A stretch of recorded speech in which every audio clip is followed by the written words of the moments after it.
Hi guys, it's Christine again. Today we're going to talk about siphons.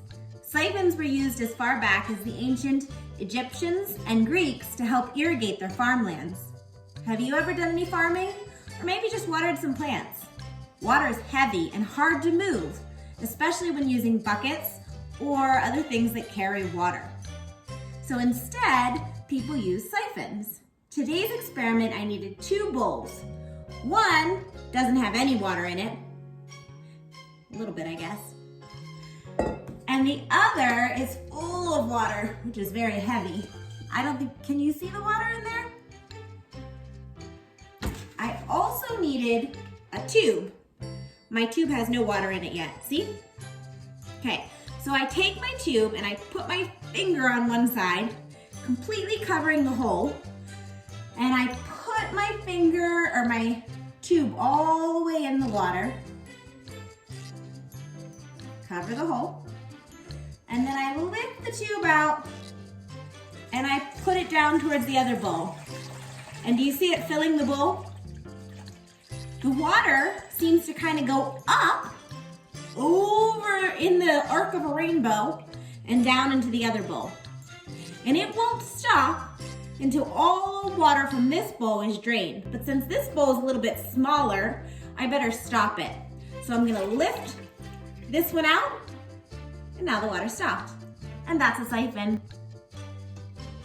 Siphons work by stopping atmospheric pressure from pushing down on the tube when the tube is closed off.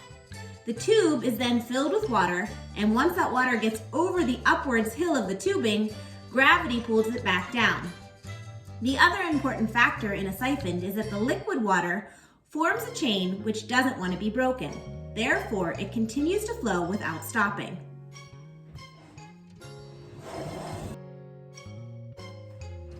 I'm back. Today's activity is going to be kind of like siphoning. For this activity, we need some kind of paint, or I didn't have paint, so I actually used food coloring. And I have 4 different types of food color, 4 different colors of food coloring here, and water. And I put mine into an egg carton. So that's my half egg carton with my colors in there. You need something to keep your countertop clean and some coffee filters, if you have coffee filters. And straws. And I cut my straws in half. So I took scissors and cut them in half so I got smaller pieces. And then I used the same concept as siphoning. By placing my finger over top, I pulled out some of the color and then I dripped it onto my coffee filter. Pulled a little bit out and put it on the coffee filter.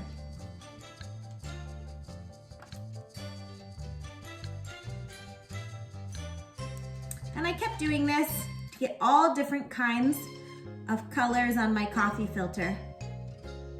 My daughter and I made them earlier, and we made ones that were tie-dyed, woohoo! And even tried some pictures, like a flower. Here's the one I just made, what it's starting to look like. Do you think you can paint? Paint with some siphon straws today, and leave me some pictures or send some to our email at kids@bgcwpa.org. Bye guys!